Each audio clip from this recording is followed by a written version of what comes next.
Hello दोस्तों, मैं भंवर सिंह और आप सभी का मेरे सूत्रम चैनल पर स्वागत है।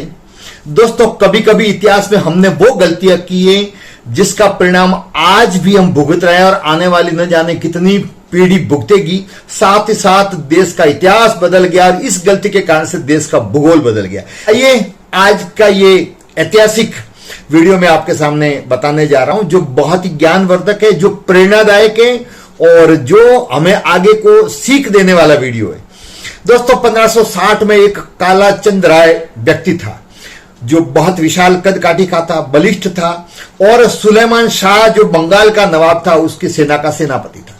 सुलेमान शाह की एक बेटी थी जिसका नाम था गुलनाज, जिसको दुलारी भी कहते थे। उसको कालाचंद राय से प्रेम हो गया, लेकिन चूंकि कालाचंद राय पहले से ही शादीशुदा था, बच्चों का बाप था और फिर ये मुसलमान थी। जो नवाब था बहुत बड़ा बंगाल का बादशाह, उसकी बेटी थी और ये एक सेनापति था, तो उसने मना कर दिया। ये समाचार जब सुलेमान शाह जो बादशाह था उसको ज्ञात हुआ तो कालाचंद राय को जेल में डाल दिया।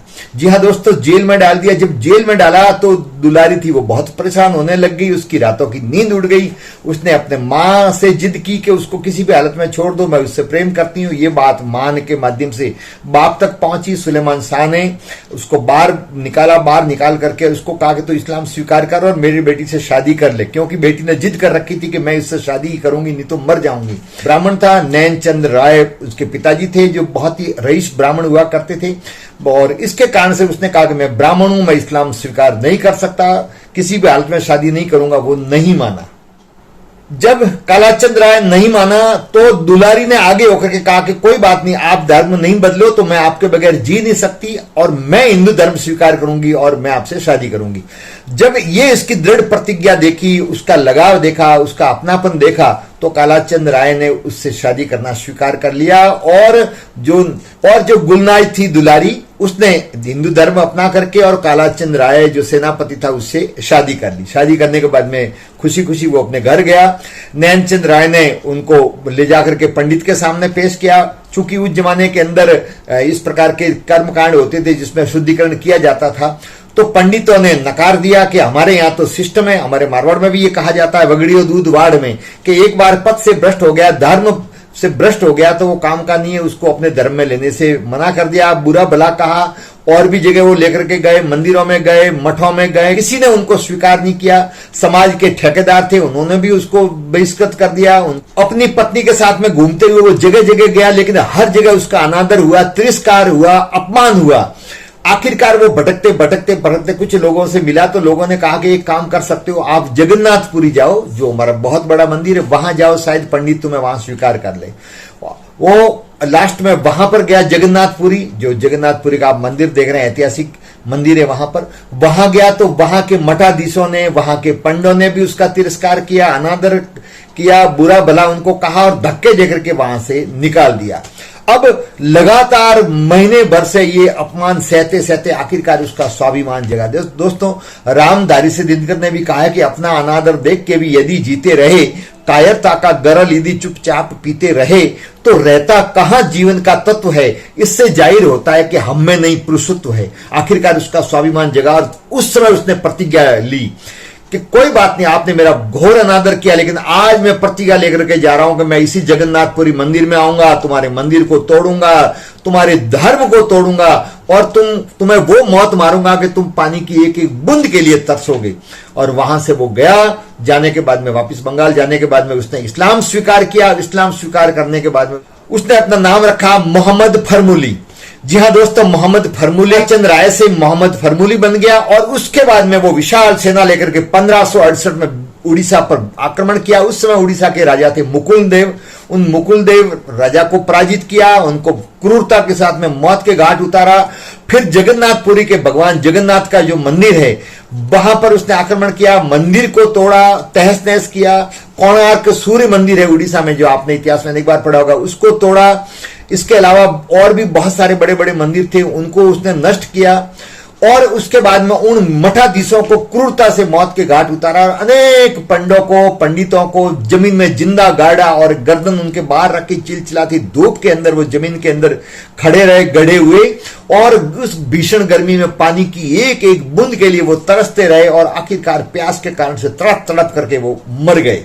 उसके बाद में उसने जगह जगह पर हिंदुओं पर आक्रमण शुरू कर दिया, विशेषकर ब्राह्मणों को टारगेट बनाया और तो अपनी तलवार के बलबूते पर जबरदस्ती लाखों की तादाद में हिंदुओं को धर्म परिवर्तन करवाने के लिए मजबूर किया।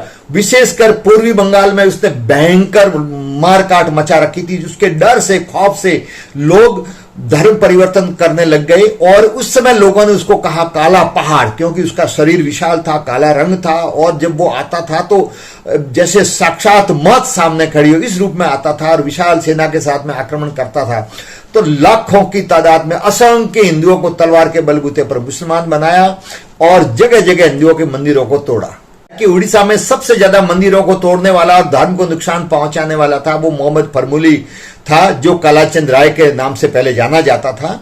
और इसने इस रूप में नुकसान पहुंचाया कि उसकी भरपाई हो ही नहीं पाई। दोस्तों, आज जिसको हम बांग्लादेश कहते हैं, और देश जब आजाद हुआ तब उसको पूर्वी पाकिस्तान कहा जाता था, वहां जो बंटवारा हुआ उसका मुख्य कारण था बहुत बड़ी संख्या में उसने हिंदुओं को मुसलमान बनाया था। उन्हीं के वंशज आगे जाकर के संख्या बढ़ती गई और उसी संख्या के आधार पर, धर्म के आधार पर देश का जो बंटवारा हुआ था, पूर्वी पाकिस्तान और पश्चिमी पाकिस्तान बना।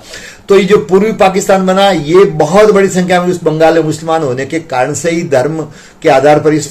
तो दोस्तों, धर्म के आधार पर एक व्यक्ति के अपमान के कारण से, हमारे धर्म के ठेकेदारों के द्वारा उसको स्वीकार नहीं करने के कारण से, तिरस्कार और अनादर करने के कारण से, अपमानित करने के कारण से और अपने धर्म में स्वीकार नहीं करने के कारण से उसका अनादर हुआ और उसने, एक व्यक्ति ने इतना नुकसान पहुंचाया कि जिसके कारण से देश का विभाजन हुआ आगे जाकर के, और आज भी हम उसका परिणाम भुगत रहे हैं। दोस्तों, ये तो केवल एक घटना है, ऐसी न जाने देश में कितनी घटनाएं घटित हुई।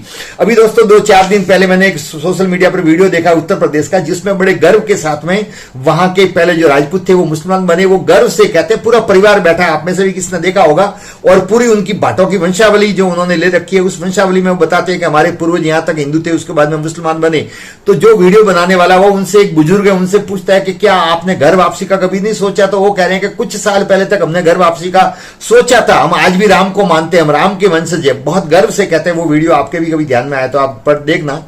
लेकिन उन्होंने कहा कि धर्म के ठेकेदारों द्वारा हमें स्वीकार नहीं किया गया और आज भी हमारे साथ में भेदभाव करते, हमारे घर का पानी भी नहीं पीते। दोस्तों, ऐसे असंख्य किस्से भरे पड़े हैं। इसी प्रकार शिवाजी के जो सेनापति थे उनके साथ में भी यही हुआ, जब से जाकर के मिला और फिर वापस आया तो उसको भी स्वीकार नहीं किया था हमारे धर्म के ठेकेदारों ने। तो शिवाजी ने गंगा जल लेकर के उसको वापिस शुद्धिकरण करवा के अपने धर्म में लिया। लेकिन छोटे मोटे न जाने कितने उस समय लोग जो डर के मारे इन्होंने धर्म परिवर्तन कर लिया था, वो वापिस घर वापसी चाहते थे, आज भी चाहते हैं। लेकिन हमारे ये धर्म के तथाकथित ठेकेदार हैं, धर्म के जो समाज के ठेकेदार हैं, वो उनको स्वीकार नहीं करते और आज भी उनके साथ में भेदभाव किया जाता है। दोस्तों, भेदभाव, छुआछूत, जो ये हमारी कुप्रथा है, जिसके कारण से हमारे धर्म को, हमारी संस्कृति को, हमारे देश को बहुत बड़ा नुकसान हुआ है, जिसकी भरपाई न तो कभी हो सकती है और न हम चाह के भी इस वक्त कर पाते हैं। लेकिन हम इतना जरूर कर सकते हैं कि भविष्य में हम इन चीजों से सबक लें, हम आगे इससे बच के रह सकते हैं।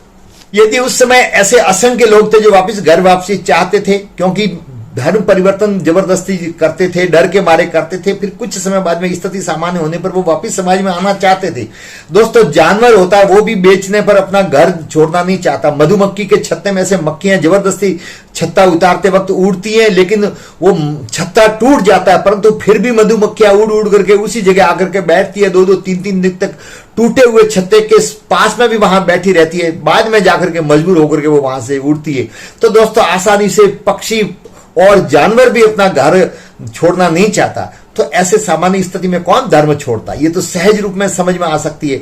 तो उस समय लोग रोए होंगे, तड़पे होंगे, चिल्लाए होंगे, हाथ जोड़े होंगे, लेकिन इन धर्म के ठेकेदारों ने, समाज के ठेकेदारों ने उनको ये कह करके और वहां से दुत्कार दिया कि अब हमारे लायक आप नहीं रहे हो, अब आपने, आपका धर्म भ्रष्ट हो गया है, अब आप दोबारा कभी इस धर्म में नहीं आ सकते। और धर्म में ऐसा लचीलापन होना चाहिए कि कोई गलती से कहीं और रूप में चला जाए तो उसके लिए वापस हमारे दरवाजे खुले हो, हम उसको उस रूप में दरवाजे हमेशा के लिए बंद नहीं करें। दोस्तों, ये आपको ऐतिहासिक जानकारी कैसी लगी? अच्छा लगा हो तो वीडियो आप शेयर जरूर करें, कमेंट्स जरूर करें। वीडियो देखने के लिए आप सभी का बहुत बहुत धन्यवाद। जय हिंद।